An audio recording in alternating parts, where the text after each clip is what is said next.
कहीं कोई चुपचाप सपनों के परों पर उड़ जाता है, तो कोई खामोशी से दूसरों के दर्द को अपना बना लेता है। Lifelines of India. Lifelines of India में आइए सुने उन अनमोल किरदारों की कहानी जो सिर्फ नायक नहीं बल्कि हमारे जीवन के असली मसीहा हैं। दोस्तों, आज बॉक्स एफएम पर हमारे साथ है डॉक्टर राम अवतार शर्मा। जिनके पास है 40 सालों का अनमोल चिकित्सीय अनुभव और जो आज लेकर आए हैं एक ऐसा टॉपिक जो शायद हम रोज सुनते नहीं, लेकिन जिसकी समझ हमारे पूरे शरीर के लिए जरूरी है। लिम्फेटिक सिस्टम का सच। डॉक्टर शर्मा बताते हैं, लिम्फेटिक सिस्टम हमारे शरीर का ड्रेनेज सिस्टम है जो शरीर के हर कोने से जरूरी टॉक्सिन्स, वेस्ट और इन्फेक्शन को बाहर निकालने में मदद करता है। ये हमारे इम्यूनिटी सिस्टम का सबसे बड़ा सपोर्ट सिस्टम है जो हमें बीमारियों से बचाता है और शरीर को अंदर से साफ रखता है। लेकिन अगर यही सिस्टम धीमा पड़ जाए या ब्लॉक हो जाए तो थकान, सूजन, बार बार इन्फेक्शन और लो इम्यूनिटी जैसी प्रॉब्लम्स धीरे धीरे हमारी जिंदगी में घर कर लेती हैं। तो आज के इस पावरफुल एपिसोड में डॉक्टर शर्मा आपको बताएंगे लिम्फेटिक सिस्टम आखिर काम कैसे करता है, कौन सी छोटी छोटी आदतें इसे नुकसान पहुंचाती हैं और किन आसान तरीकों से आप इसे स्ट्रॉन्ग और एक्टिव रख सकते हैं। तो दोस्तों, अगर आप चाहते हैं एक हेल्दी, एनर्जेटिक और डिसीज फ्री लाइफ, तो आज का ये शो बिल्कुल मिस मत कीजिए, क्योंकि आज हम समझेंगे लिम्फेटिक सिस्टम का मैजिक सिर्फ बॉक्स एफएम पर। स्वागत है आप सभी श्रोताओं का बॉक्स एफएम पर। मैं हूं अमायरा, मेरे साथ है स्टूडियो में मौजूद हमेशा की तरह डॉक्टर राम अवतार सर। और आज हम बात करने वाले हैं हेल्थ बॉक्स के इस सेगमेंट में बहुत ही इंपॉर्टेंट टॉपिक पे, यानी कि लिम्फेटिक सिस्टम पे। सबसे पहले तो स्वागत है सर आपका। नमस्ते सभी श्रोताओं को भी और आपको भी। जी, आप पहले तो मुझे बताइए कि लिम्फेटिक सिस्टम होता क्या है, बिल्कुल सरल भाषा में, आम भाषा में। देखिए, आपने देखा कि पुलिस के अंदर कई जो होते हैं ना पुलिस ऑफिसर, तो उनको बड़ा महिमा मंडित किया जाता है कि साहब ये बड़े पराक्रमी हैं, बड़े वीर हैं और बड़े समझदार हैं, ये बड़े से बड़े अपराधी को पकड़ लेते हैं। ये तो एक फ्रंट है, लेकिन हमें ये कभी नहीं भूलना चाहिए कि एक बड़े क्रिमिनल को पकड़ने के लिए ऑफिस के अंदर और उनका जो इंटेलिजेंस विंग होता है पुलिस का, उसका बहुत बड़ा रोल है। जो उनके कंप्यूटर पे बैठा हुआ एक आदमी जो डेटा कलेक्ट करता है तरह तरह के, वो एनालाइज करता है, वो जगह जगह के वीडियो फुटेज देखता है जिससे कि क्रिमिनल पकड़ा जाए। अब श्रेय सारा किसको मिलता है? जो इन्वेस्टिगेशन ऑफिसर है। वो पीछे वाले तो बेचारे भूले भटके रहते हैं। तो ऐसे ही हमारे शरीर में हमारा हेल्थ को लेके, लाइफ को लेके सारा ध्यान हमारे हार्ट पे फोकस है। देखिए, नंबर 1 आदमी है वो इंसान सदा हार्ट के ऊपर सोचता है, मेरे हार्ट के कुछ नहीं हो जाए, मेरे हार्ट को डैमेज नहीं हो जाए। हार्ट सर्कुलेटरी सिस्टम है हमारी बॉडी में, हार्ट उसका सबसे इम्पोर्टेंट पार्ट है। लेकिन सर्कुलेटरी सिस्टम का एक पार्ट और भी है जिसको लिम्फेटिक सर्कुलेशन कहते हैं। और लिम्फेटिक सर्कुलेशन वाइड स्प्रेड है हमारी बॉडी में। जितना हमारा जो ब्लड का सर्कुलेशन है उतना ही तकरीबन लिम्फेटिक्स का सिस्टम है, और वो हमारे ब्रेन के अंदर भी बहुत है। मतलब ब्रेन के अंदर भी पूरा का पूरा लिम्फेटिक सिस्टम है, वो वर्क करता है। तो इस तरह से लिम्फेटिक्स के बारे में लोगों को जानकारी बहुत कम है, और चूँकि उसकी सीधी बीमारी नहीं होती, क्योंकि जो लिम्फेटिक वेसल्स होती हैं वो नज़र नहीं आती, उनको आप फील नहीं कर सकते, उनको आप देख नहीं सकते, और वो पैसिव हैं। मतलब वो एक्टिवली कोई काम नहीं करती, वो पैसिवली काम करती हैं। तो इसलिए उनके बारे में किसी को पता नहीं है। लेकिन वो सिस्टम यदि गड़बड़ हो जाता है तो उसके परिणाम होते हैं। इसलिए मैंने ये टॉपिक रखा कि हमारे यहाँ लिम्फेटिक सिस्टम के बारे में इन जनरल कोई बात होती नहीं है, लेकिन यदि आपको कंप्लीट हेल्थ को अटेन करना है तो आपको लिम्फेटिक सिस्टम के बारे में भी पूरी जानकारी होनी चाहिए जी। तो 2 बड़े काम करता है लिम्फेटिक सिस्टम। एक तो पार्ट ऑफ सर्कुलेटरी सिस्टम है, हमारे जो रक्त प्रवाह है उसी तंत्र का ये एक हिस्सा है।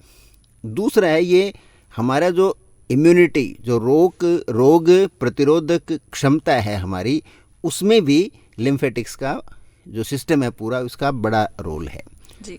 तो इसलिए इसके बारे में पूरी जानकारी आज हम देंगे जितना भी पॉसिबल होगा, और प्रैक्टिकल एस्पेक्ट ही बताएंगे, खाली मैं टेक्निकल में नहीं जाऊंगा। तो मोटे तौर पे ये समझना है कि हमारे रक्त प्रवाह तंत्र के साथ साथ एक हिडन कलरलेस होता है, लिम्फ जो होता है क्लियर होता है, कलरलेस होता है, ज़्यादा दिखता नहीं है, और उसकी जो वेसल्स होती हैं बहुत पतली होती हैं, नज़र नहीं आती हैं जल्दी से वो भी, तो उनमें पूरा का पूरा एक अलग तंत्र है, वो चल रहा होता है जी। और वो तंत्र जो मोटा काम करता है जिसको हम समझें तो एक तो इसका नाम लिम्फेटिक सिस्टम है, तो इसका मतलब इसके अंदर लिम्फोसाइट्स ज़्यादा हैं, जो श्वेत रक्त कणिकाएं, चूँकि ये कलरलेस होता है, वाइटिश होता है तो नज़र नहीं आता, और जिसमें ब्लड होता है तो प्योर ब्लड तो ब्राइट रेड होता है तो वैसे नज़र आ जाएगा, और दूसरा जो इनप्योर ब्लड है जिसमें कार्बन डाइऑक्साइड होती है तो वो ब्लू होता है तो वो नज़र आ जाएगा।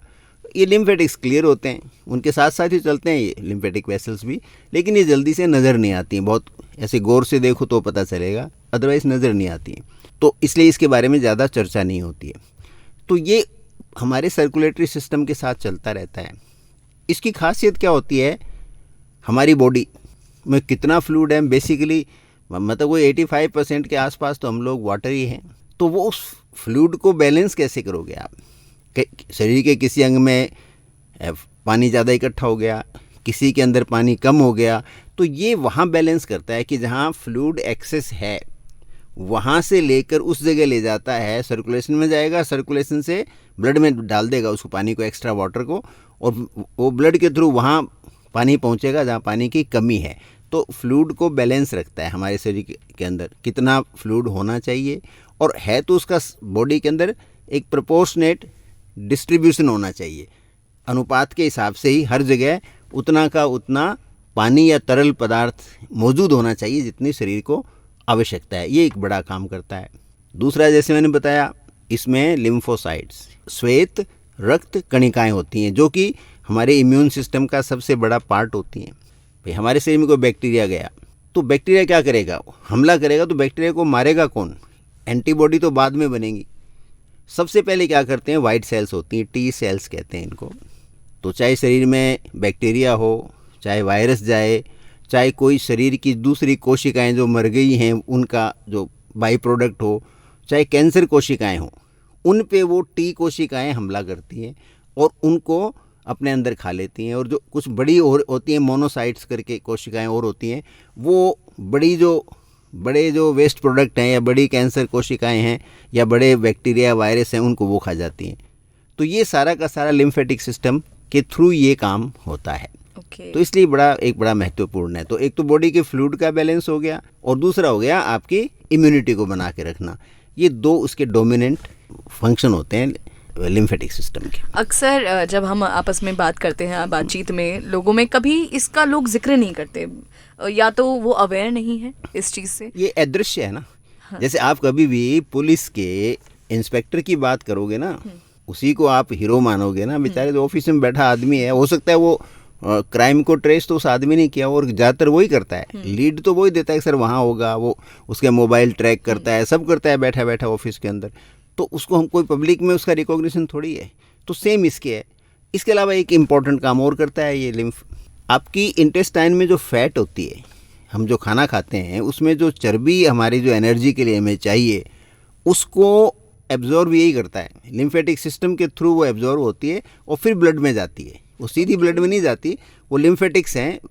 लिम्फेटिक्स का तो बहुत फाइन वेसल्स होती हैं, हर कोशिका से जुड़ी होती हैं, इतनी होती हैं वो बिल्कुल माइक्रोस्कोपिक होती हैं, आंखों से दिखती नहीं है, जो छोटी होती है, कैपिलरीज कहते हैं उसको, लिम्फेटिक कैपिलरीज बहुत बारीक होती हैं। तो वो वहाँ से फैट को, और या बड़े मॉलिक्यूल कोई भी हो, मेनली फैट को, क्यों फैट की जो मॉलिक्यूल बड़ा होता है तो उसको वो एब्जॉर्ब करके ब्लड में लेके जाती है, और वहाँ से फिर हमारे वो सारे सिस्टम के अंदर पहुँचता है। मतलब तो फैट मेटाबॉलिज्म में भी इसका बहुत इम्पोर्टेंट रोल है। अक्सर लोग ब्लड सर्कुलेशन को जब उसके बारे में सुनते हैं तो वो इसको मिक्स कर देते हैं, लिम्फ सर्कुलेशन, ब्लड सर्कुलेशन, मतलब दोनों सिस्टम्स में क्या मेजर डिफरेंस? नहीं, दोनों सिस्टम अलग चलते हैं। अच्छा। अलग चलते हैं, आपस में कनेक्टेड हैं, लेकिन वो चलते अलग हैं। जैसे होता क्या है कि जैसे लिम्फेटिक्स को हम माने तो सबसे छोटी तो इनमें बारीक होती हैं लिम्फेटिक कैपिलरीज।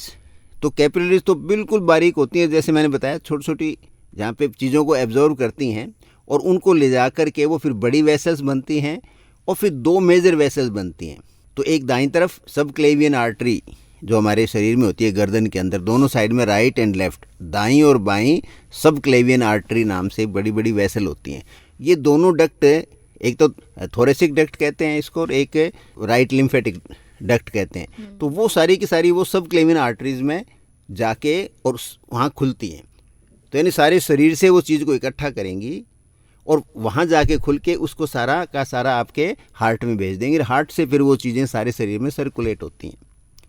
लिम्फेटिक्स जो है उनका एक खासियत है, इनमें ब्लड एक ही डायरेक्शन में चलता है। उनमें वाल्व लगे होते हैं जगह जगह, जैसे हमारे कार के टायर में वाल्व होते हैं वैसे इसमें वाल्व हैं टुवर्ड्स हार्ट। मतलब शरीर के हर अंग से जो भी लिम्फ चलेगा वो हार्ट की तरफ जाएगा, एक ही तरफ, उससे उल्टा नहीं चल सकता है, एक ही चलेगा। और ये क्योंकि इसमें एक्टिव नहीं है, ये पैसिव है। ये सर्कुलेशन है ना, ये पैसिव सर्कुलेशन है। यानी एक तो वो सर्कुलेशन हार्ट का सर्कुलेशन है, हमारा ब्लड का सर्कुलेशन वो एक्टिव है, हार्ट पंप करता है, वो पंप करके सारे शरीर में उसको भेजता है। प्रेशर डेवलप, जिसको हम ब्लड प्रेशर कहते हैं, वो होता है। लेकिन लिम्फेटिक्स में कोई प्रेशर नहीं होता। ये तो एक बस तटस्थ नालियाँ बनी हुई हैं जिनके अंदर फ्लूइड है, वो अपने आप चलता है। अब वो कैसे चलता है वो हम आगे बताएंगे। भाई पैसिवली कैसे चलता है, पैर से कोई चीज़ आपके हार्ट में ऊपर की तरफ कैसे आ गई, क्योंकि वो नीचे नहीं जा सकती। थाई से लिम्फ जो है कभी नीचे पैरों में नहीं जाएगा, पैरों से ऊपर की तरफ आएगा वो, चाहे हम खड़े हों, चाहे हम बैठ रहे हों, अब चाहे हम सो रहे हों, तो उससे वो एक ही डायरेक्शन में चलेगा टुवर्ड्स हार्ट। और यदि इसमें कोई बीमारी आ जाती है, कोई ख़राबी हो जाती है, लिम्फेटिक सिस्टम पूरा काम नहीं करता, तब हमारे पैरों में, आपने देखा कई बार पैरों में स्वेलिंग आ जाती है लोगों के, इट मीन्स लिम्फेटिक सिस्टम या तो प्रॉपर तरीके से काम नहीं कर रहा, और या वो वहाँ पर फ्लूइड का लीकेज इतना ज़्यादा है कि वो लिम्फेटिक सिस्टम की कैपेसिटी के बाहर की चीज़ हो जाती है। ये होता है इसमें। अक्सर लिम्फेटिक्स को बॉडी का ड्रेनेज नेटवर्क कहा जाता है। ये टर्म क्यों इसको दिया गया है? भाई ड्रेनेज मतलब एक्टिव नहीं है ना, इसमें जो चीज़ है वो अपने आप चलती है। जैसे कोई आपने ड्रेनेज के पाइपलाइन लगा दे, बारिश आई तो ड्रेनेज हो गया, पानी अपने आप चला गया, उसमें कोई पंपिंग वगैरह रूटीन में हम नहीं करते हैं। तो ऐसे ही इसके पाइप बने हुए हैं और चीज़ें अपने आप चलती रहती हैं। वो कैसे चलती हैं अपने आप? उसमें क्या होता है कि मसल टोन, एक तो हमारा जो मसल्स हैं, पैरों की मसल्स हैं, हमारी हाथों की मसल्स हैं, तो ये मसल जब कॉन्ट्रैक्ट होती हैं, हम कोई भी काम करते हैं तो मसल कॉन्ट्रैक्ट होंगी, तो वो क्या है कि लिम्फेटिक्स पे प्रेशर डालेंगी तो पानी ऊपर की तरफ पुश होगा। दूसरा, हम सांस लेते हैं तो हमारे पेट और हमारी छाती के बीच में एक डायफ्राम होता है, बड़ी होती है, वो डायफ्राम ऊंचे नीचे होता है। गहरा सांस लिया तो ऊपर डायफ्राम आया, आपने रिलैक्स किया डायफ्राम नीचे गया, तो वो जो डायफ्राम का जो मोमेंट होता है, उस मोमेंट की वजह से एक प्रेशर क्रिएट होता है, नेगेटिव प्रेशर, और वो लिम्फ को ऊपर की तरफ पुल करता है। तो इसलिए इनडायरेक्टली है मसल्स और आपका डायफ्राम, तो इनके मोमेंट की वजह से लिम्फ है उसका मूव होता है, पानी के ऊपर दबाव पड़ता है। और या फिर तीसरा तरीका है, आप जब लेटते हो तो नेचुरल रेजिस्टेंस ख़त्म हो जाता है, या पैरों को थोड़ा ऊंचा कर लेते हो, बैठते हो चेयर पे बैठते हो, पैर ऊंचे कर लिए, तो ग्रेविटी की वजह से लिम्फ है वो इजीली फ्लो हो जाता है। इसलिए बेसिकली ड्रेनेज है एक तरह से, मतलब बॉडी की क्लीनिंग में हेल्प करता है। क्लीनिंग में हेल्प करता है, एक तरह का ड्रेनेज ही है। मतलब इसमें एक्टिव कुछ भी नहीं है, everything is passive. Okay, that's why passive term इसको दिया है। पैसिव करते हैं। ओके, मतलब इम्यूनिटी के साथ आपने बताया, इसका कनेक्शन बताया, लेकिन कह सकते हैं कि जो लिम्फ नोड्स जो हमारी बॉडी में है, एक तरह से हमारी बॉडी के लिए डिफेंस सिस्टम की तरह काम करते हैं। देखिए लिम्फ नोड क्या होते हैं कि ये बीन जैसे होते हैं, जैसे आपका कोई कॉफी बीन्स, हाँ कॉफ़ी बीन, या कॉफ़ी बीन भी, या कोई भी बीन्स होती हैं, अलग अलग जगह होते हैं। कॉफ़ी बीन मान लो आप जैसे आपका चना मान लो, हैं आपका चौलाई मान लो, अलग अलग तरह के होते हैं। तो जो बीन्स में कैटेगरी, वैसे छोटे छोटे ये आपके शरीर में जगह जगह होते हैं। तो इसमें क्या होता है कि सारा जो लिम्फ आता है वो पहले इनमें फ़िल्टर होता है, ये जो इसके फ़िल्टर होके फिर आगे जाता है। तो यहाँ पर लिम्फ नोड के अंदर जब वो फ़िल्टर हो रहा होता है तो लिम्फ नोड में आइडेंटिफाई हो जाता है, वहाँ टी सेल्स इकट्ठी रहती हैं, उनको आइडेंटिफाई कर लेती हैं कि ये बैक्टीरिया आ गया, ये वायरस आ गया है, यहाँ पर ये कैंसर सेल्स हैं, या यहाँ पर ये अलग अलग जो है ना डेड सेल्स हैं, शरीर की खुद की जो हैं, तो उनको वो टी सेल्स और माइक्रोफेज कहते हैं, बड़ी जो होती हैं, एक और वाइट सेल्स होती हैं, वो उनको खा जाती हैं। तो आपका बड़ा डिफेंस मैकेनिज्म है। और उससे होता क्या है कि वो, आपने देखा होगा कि जैसे मान लो आपके अंगुली में फुंसी होगी तो आपकी बगल के अंदर एक बड़ी सी गांठ बन जाती है, वो लिम्फ नोड है। ओके। क्योंकि इतना उसके अंदर कोशिकाएं आके इकट्ठी हो गई थी, टी सेल्स इकट्ठी हो गई कि वो लिम्फ नोड फूल गया, बड़ा हो गया, और बड़ा होकर के वो उसमें गांठ सी बन गई, वो आपको लगता है बड़ी नोड सी बन गई। और जो ही आप एंटीबायोटिक लेते हो या इन्फेक्शन ठीक हो जाता है कोई वजह से, तो लिम्फ नोड वापस श्रिंक होकर छोटे हो जाते हैं, क्योंकि वो टी सेल्स वगैरह सब अपने अपने सर्कुलेशन में चली जाती हैं। कई बार क्या होता है, इन्फेक्शन ज़्यादा पावरफुल हो जाता है, आपकी इम्यूनिटी कमज़ोर है, तो फिर लिम्फ नोड के अंदर फोड़ा बन जाता है।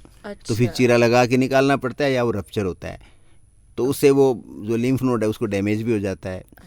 और ख़ास करके जैसे टीबी जैसी बीमारी है, तो टीबी के अंदर जैसे पहले होता था, अब तो क्योंकि मॉडर्न मेडिसिन के बाद में होता नहीं है, गले के अंदर लोग कहते हैं ये गले की माला बन गई, कंठ माला बन गई, तो उसमें लिम्फ नोड दोनों साइड में होते थे जी। तो वो टीबी के अंदर बहुत कॉमन होते थे। खास करके जो दूध पीने से जो टीबी के बैक्टीरिया शरीर में आते थे, तो लिम्फ नोड बन जाते थे, वो फूट जाते थे बाद में, और वो बिल्कुल ऐसे स्कार बन जाती जैसे कोई माला सी बनी हुई है। इसलिए कंठ माला पहले लोग कहा करते थे, अब तो आपकी जनरेशन नहीं जानेगी इसको। आज से 50-60 साल पहले बहुत कॉमन बीमारी थी। यानी कैंसर के होने में भी लिम्फ का नहीं, बहुत उसी में आ रहा हूँ। अब ऐसे ही जो कैंसर सेल्स भी वहाँ जाएंगे, जैसे मैंने बताया, अब शरीर लड़ता है, टी सेल्स उस कैंसर सेल को मारती हैं, लेकिन कैंसर सेल इतनी ज़्यादा संख्या में यदि आने लग जाएं और वो लिम्फ नोड में सेटल हो जाएं, तो इसको मेटास्टेसिस कहते हैं। यानी आप कैंसर एक जगह से दूसरी जगह चला गया, तो कैंसर की जो स्टेज 1 थी वो बढ़ करके स्टेज 2 हो गई इमीडिएटली, 2 स्टेज 3, वो अलग अलग कैटेगरी होती है, ऑन्कोलॉजिस्ट करते हैं उसको कैटेगरी अपने हिसाब से, उसको हम जनरलाइज नहीं करेंगे। मोटे तौर पे वो कैंसर स्टेज 1 को पार कर चुका है, लिम्फ नोड में आ गया तो मेटास्टेसिस हो गया। तो स्टेज 4 तो नहीं, लेकिन स्टेज 2 या स्टेज 3 कैंसर माना जाता है, उसको एडवांस कैंसर माना जाता है। लेकिन इतना एडवांस नहीं है कि इनक्योरेबल नहीं है। लिम्फ नोड तक यदि डिटेक्ट होता है और उससे आगे नहीं है, तो फिर भी आज की जो मॉडर्न साइंस है उस कैंसर को काफ़ी हद तक मैनेज कर लेती है। तो कैंसर में फाइट भी करता है। जब कैंसर हावी हो जाता है तो लिम्फ नोड के अंदर कैंसर मतलब वो इकट्ठा भी हो जाता है और सेटल हो जाता है, और वहाँ पे ग्रो होने लग जाता है वहाँ से। क्या बात है, इतनी सारी मिस्टीरियस ह्यूमन बॉडी में चीज़ें हैं और लिम्फ और लिम्फ नोड से रिलेटेड चीज़ें हमें पता चल रही है। बॉक्स एफएम के लिसनर्स को मैं बता दूं कि इस वक्त हमारे साथ लाइव मौजूद हैं डॉक्टर राम अवतार सर। जो भी आप सवाल पूछना चाहें, जो भी आपके डाउट्स हो, सब आप पूछ सकते हैं बॉक्स एफएम पे कॉल करके। 7339990969 नंबर है, दूसरा नंबर 9116565744, और बॉक्स एफएम का चैट बॉक्स आप लोगों के लिए हमेशा अवेलेबल है। अपना नाम और मैसेज आप उस पर छोड़ सकते हैं। बातचीत को आगे बढ़ाते हैं और बात करते हैं लिम्स के बारे में। अगर लिम्स डिसफंक्शन हो जाए तो क्या कुछ मेजर कॉजेज हैं, डिजीजेस हैं जो उससे हो सकती हैं? देखिए, उसके साथ ही पहले मैं डिस्कस करना चाहूँगा कि लिम्फेटिक सिस्टम होता क्या है, इसके पार्ट्स क्या क्या होते हैं। ओके। तो जैसे एक तो आपने मोटी तौर पे डिस्कस किया कि लिम्फेटिक सर्कुलेशन क्या होता है। तो सर्कुलेशन में तो लिम्फेटिक वेसल्स हो गई और आपके लिम्फ नोड्स हो गए, ठीक है ना, और लिम्फ खुद हो गया। क्या होता है अब होता है कि ऑर्गन्स क्या क्या हैं। तो इसका एक इम्पॉर्टेंट ऑर्गन छोटे बच्चों में होता है, इसको हम लोग कहते हैं थाइमस। थाइमस क्या होती है, हमारे जो स्टर्नम होता है, जो चेस्ट की बोन है, इसके ऊपरी हिस्से के पीछे होता है थाइमस। और ये यहाँ से टी सेल्स जो इम्यूनिटी के लिए बहुत पावरफुल होती हैं, ल्यूकोसाइट्स कहते हैं उनको, WBC का ही एक वैरायटी है, टी सेल्स कहते हैं, वो यहाँ मैच्योर होती हैं। लेकिन ये थाइमस जो है बच्चों में सबसे ज़्यादा ज़रूरत पड़ती है, क्योंकि उस समय जो हम इम्यूनिटी एक्वायर करते हैं, हमारी शरीर जो इम्यूनिटी हम एक्वायर करते हैं, बचपन में हर इन्फेक्शन होता है, उसके अगेंस्ट एंटीबॉडी बनती है, वो लाइफ लॉन्ग रहती है कई बार बहुत सारी बीमारियों में। तो वो बनने का काम थाइमस के थ्रू होता है। और जब बच्चा 11 से 13 साल का हो जाता है तो करीब करीब जो बाहर की जो एडेप्टिव इम्यूनिटी कहते हैं, आपने अपने आप को एडॉप्ट किया, यहाँ जो एडेप्टेशन हुआ आपका, यहाँ पर धरती के ऊपर आप एक तरह से स्थापित हो गए, आप अपने चीज़ों के साथ रहना सीख लिया, तो उस एडेप्टिव इम्यूनिटी होती है वो 13 साल 12 साल के आसपास पूरी हो जाती है। तो उसके बाद में वो थाइमस ऑटोमेटिकली श्रिंक हो जाती है, छोटी हो जाती है, सिकुड़ जाती है। वो इतनी सिकुड़ जाती है कि वो नज़र भी नहीं आती है, इतनी हो जाती है, लेकिन 13 साल तक वो अच्छी रहती है। तो एक तो थाइमस होता है हमारे बचपन में, तो हमारे इम्यून इसका लिम्फेटिक सिस्टम का इम्पॉर्टेंट पार्ट होता है। इसके अलावा क्या होती है, हमारी जो तिल्ली होती है, स्प्लीन, जो बाईं तरफ हमारी जो रिब केज है उसके नीचे होती है। और पहले तो डॉक्टर बहुत देखा करते थे, मलेरिया वगैरह के डायग्नोसिस में वही काम आती थी, इवन ब्लड कैंसर में वही काम उसी को पैल्पेट करके डॉक्टर्स को पता लगता था, तो बहुत देखा करते थे। तो वो क्या करती है, वो लिम्फेटिक सिस्टम का एक पार्ट है, लेकिन वो क्या करती है, आपके ब्लड में जो डेड सेल्स होती हैं उनको सिस्टम से हटा देती है, बाहर कर देती है। ये हमारी जो लाल रक्त कोशिकाएं हैं वो भी तो मरती रहती हैं, उनकी उम्र होती है 120 साल, 120 दिन, 110 दिन। तो वो जो पुरानी सेल्स होके मरेंगी, जो मरेंगी उनको जो स्प्लीन है वो फिल्टर कर देती है, और उसमें लिम्फ भी फ्लो करता है। ब्लड को वो एक तरह से वो ब्लड को रिफ्रेश करती है, ब्लड को ताज़ा और अच्छा रखती है। जो हमारा ब्लड कोशिकाएं वृद्ध हो जाती हैं उनको हटा देती है, तो वो भी लिम्फेटिक सिस्टम का एक पार्ट है। इसके अलावा हमारे होते हैं जैसे टॉन्सिल्स एंड एडेनॉइड्स। जैसे पहले होता था, टॉन्सिल का फ़ौरन ऑपरेशन कर देते थे डॉक्टर्स, आज से 30-40 साल पहले जाओगे। आज के डॉक्टर्स जो है ना, जब से समझ में आया तो जल्दी से टॉन्सिल का ऑपरेशन नहीं करते हैं, जब तक कि वो ख़राब नहीं हो जाए या बच्चे की सेहत को कोई बड़ा खतरा नहीं हो।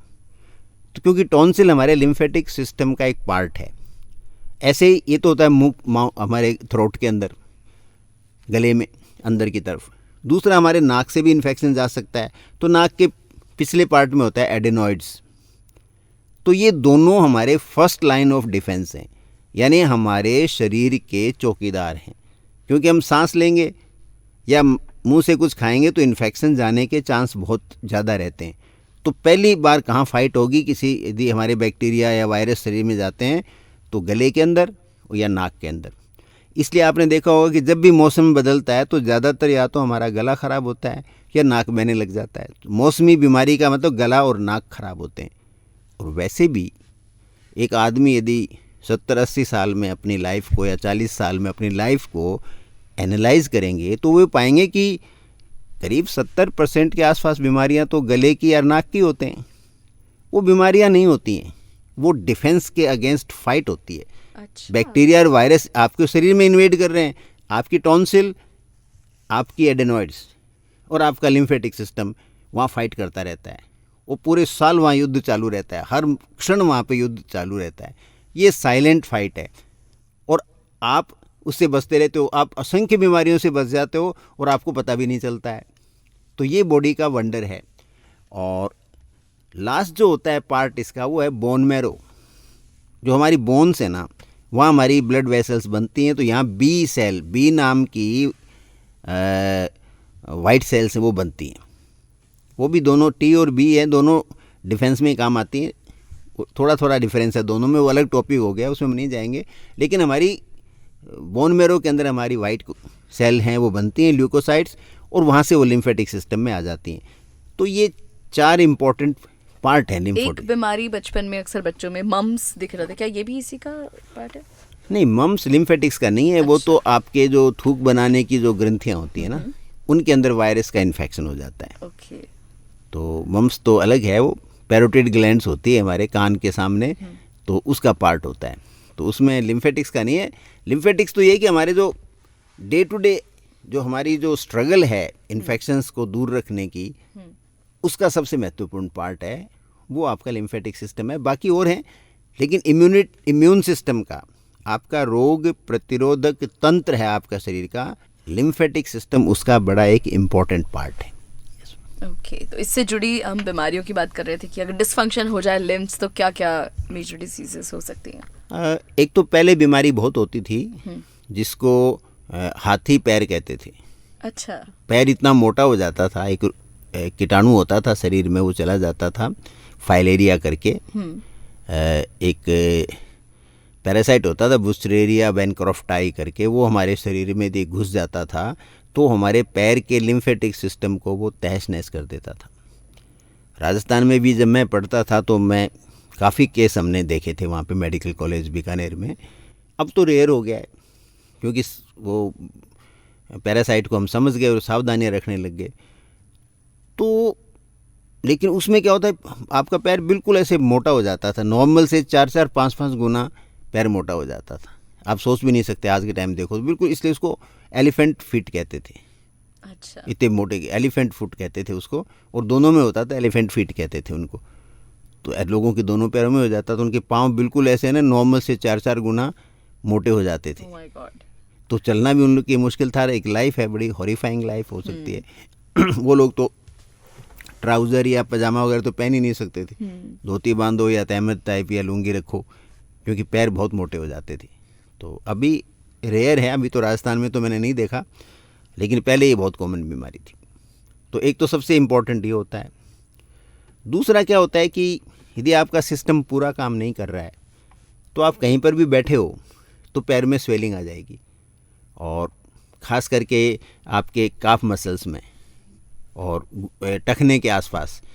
तो उससे आपके पैरों में हल्का सा आपके दर्द होने लग जाएगा, और आपका मन है वो कंसंट्रेशन आपका है वो नहीं बनेगी, आपका कहीं ध्यान टिकेगा नहीं, क्योंकि अजीबोगरीब सा पेन आपके पैरों के अंदर होने लग जाता है। तो मेजर तो इसके जो दो ही हैं कि शरीर में पानी एक्स्ट्रा हो जाता है, वो फ्लूइड ड्रेन होकर पैरों में चला जाता है, तो पैरों में स्वेलिंग रहने लग जाती है, और उससे आपको बड़ा डिस्कम्फर्ट रहता है, हर समय दर्द रहता है, उससे रात की आपकी नींद भी डिस्टर्ब होती है।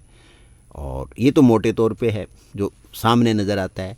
और बाकी यदि बार बार आपके इन्फेक्शन होता है, खास करके आपका थ्रोट का, जैसे किसी के आपने एडेनोइड्स निकलवा दिए, एडेनोइड होते हैं, या फिर टॉन्सिल निकलवानी पड़ गई कोई वजह से, डॉक्टर निकालते नहीं हैं जल्दी से। अभी एक छोटे से ग्रुप को छोड़ दो, मेजॉरिटी ऑफ डॉक्टर वो नहीं निकालना चाहते, यदि ऑर्गन सही हैं तो यदि निकल जाती है तो उन लोगों को फिर बार बार थ्रोट इन्फेक्शंस बहुत होते हैं, गला ख़राब बहुत होता है, नाक का इन्फेक्शन बहुत होता है।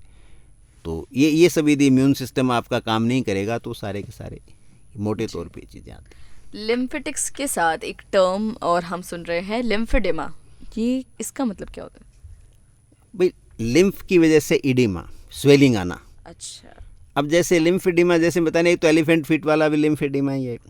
Edema means swelling. जी। ऐसे ही जैसे मान लो जैसे किसी लेडी के ब्रेस्ट कैंसर हुआ और उनके लिम्फ नोड निकाल दिए, तो उनका वो एक तरफ का हाथ जिस साइड से वो ऑपरेशन हुआ है तो उस हाथ में सदा स्वेलिंग रहेगी, हमेशा स्वेलिंग रहेगी। हाँ, लाइफ लॉन्ग थोड़ी बहुत स्वेलिंग तो रहेगी, उतना नॉर्मल नहीं होगा जितना दूसरा हाथ रहता है वो, और कईयों में काफ़ी ज़्यादा रहती है, थ्रू आउट लाइफ रहती है। तो वो इडिमा बनी रहती है, क्योंकि लिम्फ है वो पूरा का पूरा, क्योंकि लिम्फ नोड तो आपने निकाल दिए तो लिम्फ का फ्लो पूरा होगा ही नहीं।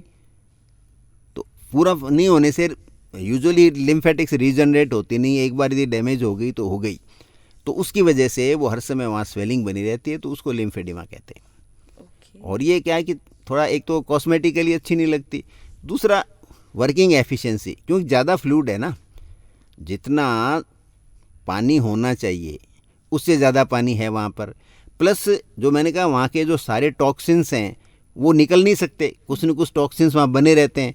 तो उस पर्टिकुलर हाथ हो या चाहे पैर हो, उसके फंक्शंस हैं, उनके कार्य में बाधित होंगे। उस हाथ की या पैर की शक्ति भी दूसरे जो नॉर्मल होता है उससे कम होती है, उस साइड से आपसे काम भी कम किया जाता है, तो आपके जीवन की जो गुणवत्ता है वो कम हो जाती है उसकी वजह से। जी। डॉक्टर लोग जो हैं कुछ ऐसी डिटॉक्स डाइट्स बताते हैं, कुछ मसाजेस बताते हैं, लिम्फेटिक मसाजेस, इससे क्या मैनेजमेंट हो जाता है स्वेलिंग का? कुछ हद तक, लेकिन लिम्फेटिक मसाज और नॉर्मल मालिश जो होती है ना उसमें बहुत फ़र्क होता है। अच्छा। जैसे मान लो किसी के पैर की करेंगे या हाथ की करेंगे तो यूजुअली मसाज ऊपर से लेके नीचे तक लेके जाता है मालिश करने वाला, चाहे पैर में भी ऊपर से लेके नीचे तक जाएगा और हाथों में भी ऊपर से लेके वो नीचे की तरफ जाएगा। लिम्फेटिक्स मसाज में ऐसा नहीं करना है, और कोई करता है आके आपके तो वो आपको नुकसान पहुंचा रहा है, वो स्वेलिंग और बढ़ा देगा। इसमें सदा नीचे से ऊपर की तरफ, क्योंकि पैसिव वर्क करती है, सब हार्ट की तरफ आना चाहिए, तो जो आपका प्रेशर है वो हार्ट की तरफ लगना चाहिए। दूसरा क्या होता है कि लिम्फेटिक्स मांसपेशी का मसाज नहीं है, नॉर्मल मालिश कराते हैं तो हम मांसपेशी का मालिश करते हैं, तो उसमें तो थोड़ा हम प्रेशर लगाते हैं तो आपको अच्छा लगता है, मसल्स को भी फ़ायदा होता है। लेकिन लिम्फेटिक्स तो स्किन के जस्ट नीचे ही हैं, तो आप बहुत ज़ोर से मालिश करोगे तो उल्टा लिम्फेटिक्स को डैमेज होगा। इसलिए लिम्फेटिक मसाज जो है वो बड़ा जेंटल होता है, धीरे धीरे आप जैसे ना एक चीज़ को ऐसे लगाया दोनों मतलब अंगूठे और उंगलियों के बीच में, धीरे धीरे जेंटली नीचे से ऊपर की तरफ आप उसको बस ऐसे ना जैसे सहलाते रहो, उस तरह की मसाज होती है लिम्फेटिक मसाज। प्रेशर नहीं लगाना है उसमें, जेंटल बस सहलाते रहो लगातार, तो वो फिर लिम्फ का फ्लो उधर हो जाता है। तो एक तो ये इस तरह की होती है लिम्फेटिक मसाज में और नॉर्मल मसाज में, ये बड़ा फ़र्क है। तो कोई ऐसी स्पेसिफिक कंडीशंस है जिसमें हमें लिम्फेटिक मसाज अवॉइड करनी चाहिए? बिल्कुल है। देखिए, यदि किसी के ब्लड क्लॉट हो गया ब्लड वेसल्स के अंदर और ब्लड क्लॉट हो गया, उसमें लिम्फेटिक मसाज आप करोगे तो वो क्लॉट है और फैल जाएगा या ब्रेक होके हार्ट वार्ट में जाके हार्ट अटैक कर देगा।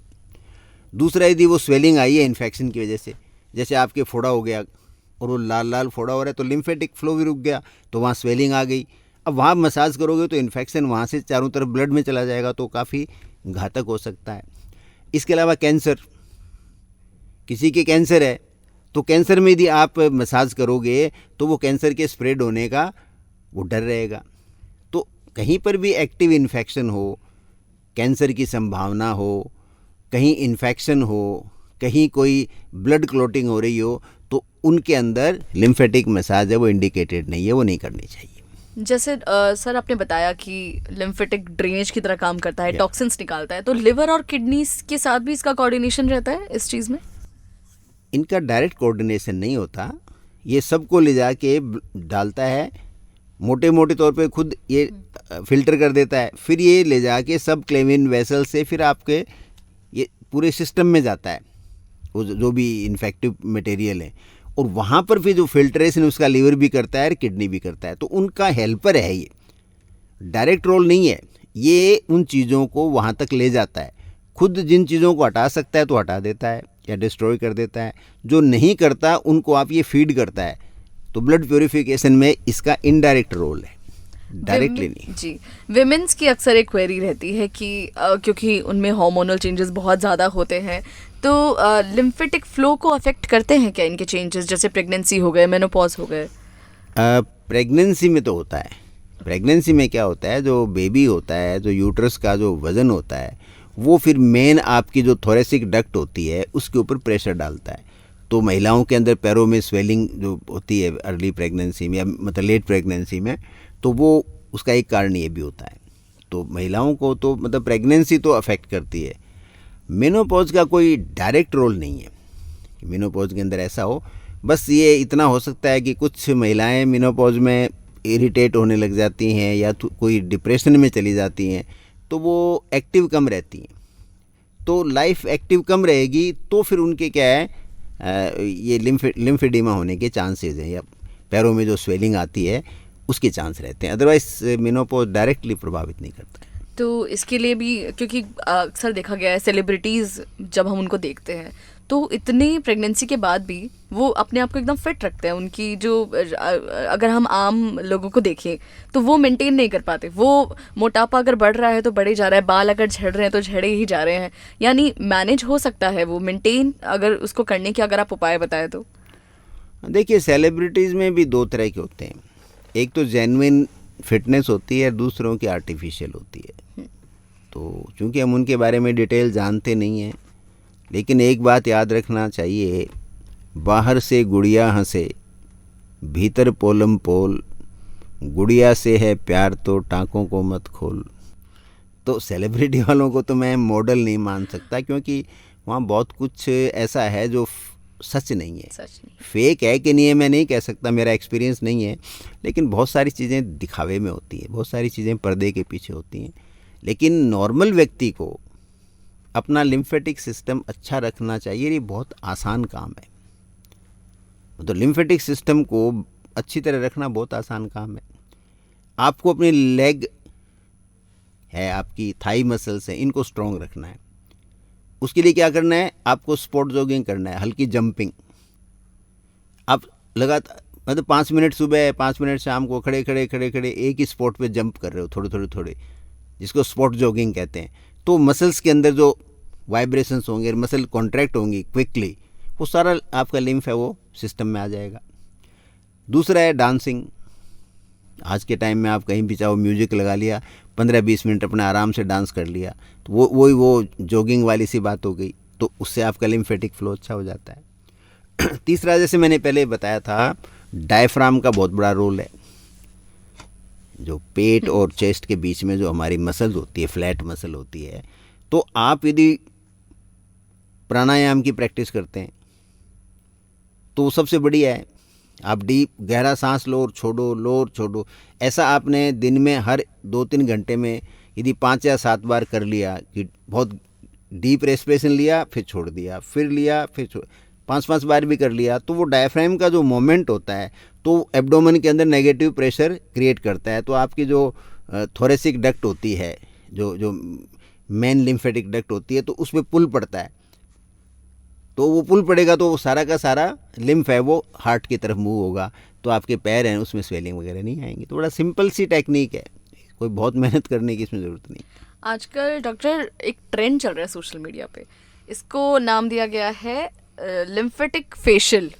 ये सच में इसका कोई बेनिफिट है या सिर्फ ये एक ट्रेंड के लिए लोग इसे कर रहे हैं? लिम्फेटिक ड्रेनेज फेशियल करके कुछ चल रहा है। हज़ारों ख्वाहिशें ऐसी कि हर ख्वाहिश पे दम निकले, बहुत निकले मेरे अरमान लेकिन फिर भी कम निकले। होता क्या है, इल्यूजन एंड फियर, भय और भ्रम, ये व्यापार के बहुत बड़े चीज़ें होती हैं, और इसमें दुनिया का कितना व्यापार चला है भाई। वो कहते हैं साहब, करोड़ों साल पहले हमारे ऋषि मुनियों ने फला प्रास बनाया, वो हम आपको अब दे रहे हैं। भैया करोड़ों साल पहले तो दुनिया ही नहीं थी, इंसान नहीं थे, वो ऋषि मुनि नहीं थे। चवन महाराज तो कुछ 1000 साल पहले आए थे, करोड़ों साल तो पहले वो थे नहीं, उससे पहले चवन प्रास था नहीं, लेकिन साहब उसको भी बेच रहे हैं लोग, खरीद रहे हैं खुल्लम खुल्ला। उसके भाई आप घर बना सकते हो, है क्या उसका मेन कंटेंट क्या है? Vitamin C. आप आंवला खाओ ना, आंवले का पेड़ लगाओ ना, आप भी खाओगे, तोते भी खाएंगे, चिड़ियाँ भी खाएंगी, बच्चे भी खाएंगे मोहल्ले के, एक पेड़ लगाओ ना। आप वो तो करोगे नहीं। तो हमें क्या है कि हम बेसिकली देखो हमारा, तो हम ठगे जाने के आदी हैं। हमें आनंद आता है कि कोई आए तो सही ठगे, सो दैट हमारी रूखी सूखी ज़िंदगी में थोड़ा थ्रिल पैदा हो। हम आतुर रहते हैं, अदरवाइज तो कितनी ज़िंदगी मोनोटोनस है। तो हमने ज़िंदगी को इंटरेस्टिंग तो अपने बनाया ही नहीं कभी, हम काम में लगे रहते हैं। तो कोई तो आए जो ठगे तो फिर 10 बातें करेंगे हम लोग। अगला जब तक कि ये ना बोले कि हिमालय की जड़ी बूटियों से बन के ये आया है, तब तक हम मानते नहीं। हाँ, अब हिमालय में जड़ी बूटियाँ हो तो भाई जड़ी बूटी हिमालय में कौन लेने जाता है? हिमालय में तो पेड़ काटना मना है, हिमालय में कौन जाता है? मतलब लेकिन है हर जगह, इट इज़ एवरीवेयर कि मेरी ये ड्रेस पहनो, मेरे ये गाड़ी आपको मर्द बना देगी, माचो मैन लगोगे आप, वो अब फीलिंग है लोगों की जी। और मार्केटिंग गिमिक्स हैं। तो ऐसे ये जो आपका नया नाम है ना, बड़ा इंटरेस्टिंग सा नाम है, लिम्फेटिक मसाज, हाँ लिम्फेटिक फेशियल, तो आपको अच्छा लगता है। तो लिम्फ तो क्या वाटर है, बेसिकली वाटर प्लस ल्यूकोसाइड्स हैं। तो उसका मसाज से क्या लेना देना? और फेस के ऊपर तो कोई लिम्फ इकट्ठा होता ही नहीं है, क्योंकि फेस तो हमारा मोमेंट सारे दिन होता है। हम खाना भी खाते हैं, हम बात भी करते हैं, आंखें अपने आप झपकती रहते हैं, हमारे दांत अपने आप चलते रहते हैं। तो फेस में तो लिम्फ कोई इकट्ठा होता ही नहीं है। वो तो यूजुअली लोअर लिम्ब में ज़्यादा इकट्ठा होता है, क्योंकि ग्रेविटी डिपेंडेंट है। फेस तो हमारा वैसे ही हाईएस्ट लेवल है हमारा, तो वहाँ से तो उल्टा अपने आप ही ड्रेन हो जाएगा, उसको हार्ट की तरफ आने में कोई टाइम ही नहीं लगेगा। ये तो बिलो हार्ट जो है उस लिम्फ को लाना, जैसे हाथ का लिम्फ की हम ज़्यादा बात नहीं करते हैं, क्यों हाथ वाला तो वैसे ही हार्ट की तरफ अपने आप ही चला जाता है। पैरों वाले में प्रॉब्लम है, हाथों में तो खाली कोई बीमारी हो जाए या कोई सर्जरी हो जाए, उसकी वजह से लिम्फेडिमा आएगा या लिम्फ में ऑब्स्ट्रक्शन आएगा। मेन ऑब्स्ट्रक्शन क्या आता है? लोअर लिम्ब में आता है, बिलो नेवल जो एरिया है हमारा, उसमें ज़्यादा प्रॉब्लम है। हार्ट के नीचे का एरिया, हार्ट के ऊपर के एरिया का तो ग्रेविटी से सब हो जाता है जी। तो इस चक्कर में कोई अनाप शनाप पैसे खर्चने की ज़रूरत नहीं है। लाइफ में इंटरेस्टिंग को बनाना है आपको, तो कभी कभी करवा लो, आपकी मर्ज़ी है।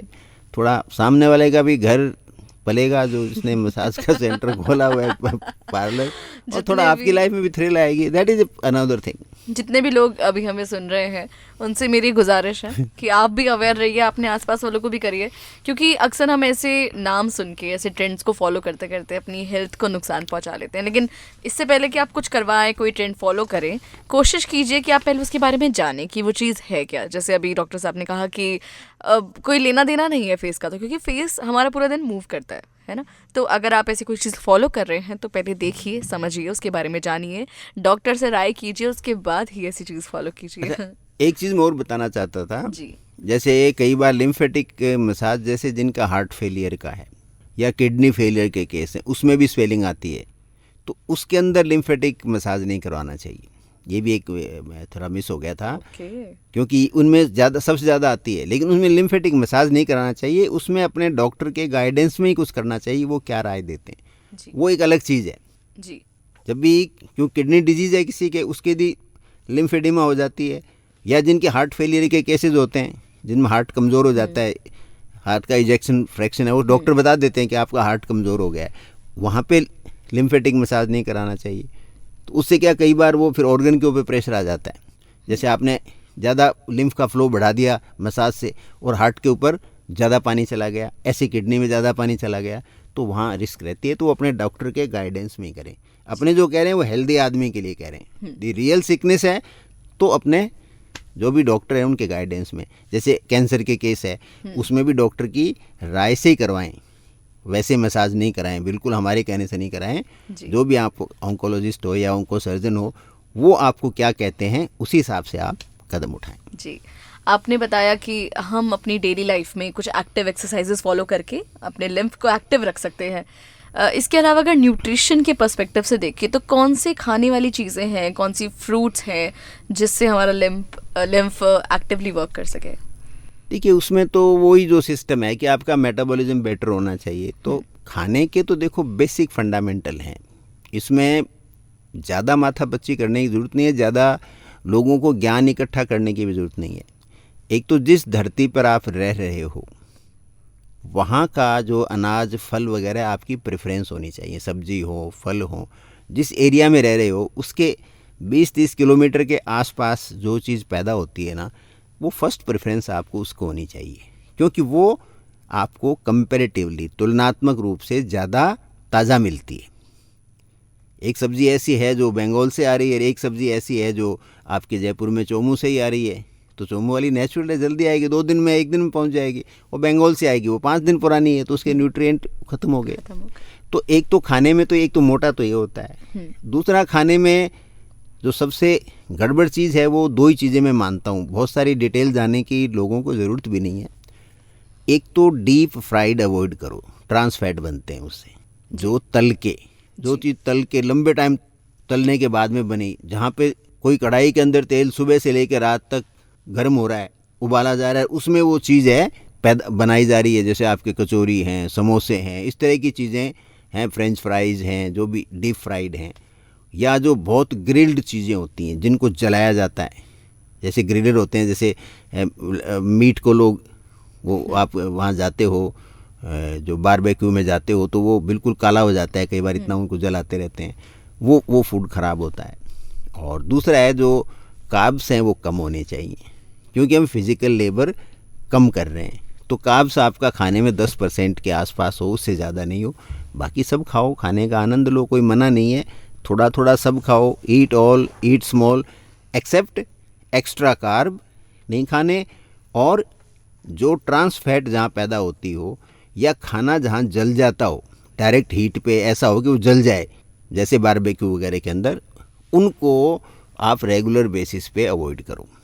अब ऐसा नहीं है कि समोसा आप ज़िंदगी में हाथ नहीं लगाओगे, वीक में 1 समोसा खा लिया कोई दिक्कत नहीं है, लेकिन आपके ब्रेकफास्ट की शुरुआत समोसे, जलेबी और मलाई से नहीं होनी चाहिए। बस ये सब ध्यान रखो। डिहाइड्रेशन का भी काफ़ी रोल है इसमें। देखिए, डिहाइड्रेशन से लिम्फ का फ्लो कम हो जाता है, क्योंकि वो गाढ़ा हो जाता है, हमारा रक्त भी गाढ़ा हो जाता है, तो लिम्फ भी गाढ़ा हो जाएगा।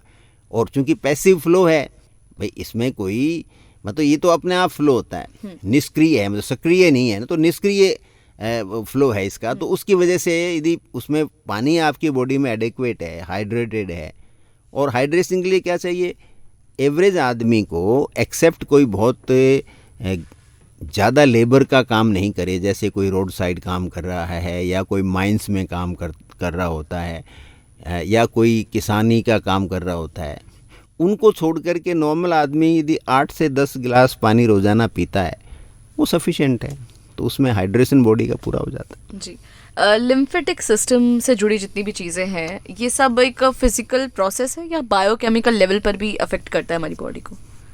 बायोकेमिकल कैसे मतलब एक सवाल है ये कि बॉडी के बायोकेमिकल प्रोसेस को कितना अफेक्ट करता है?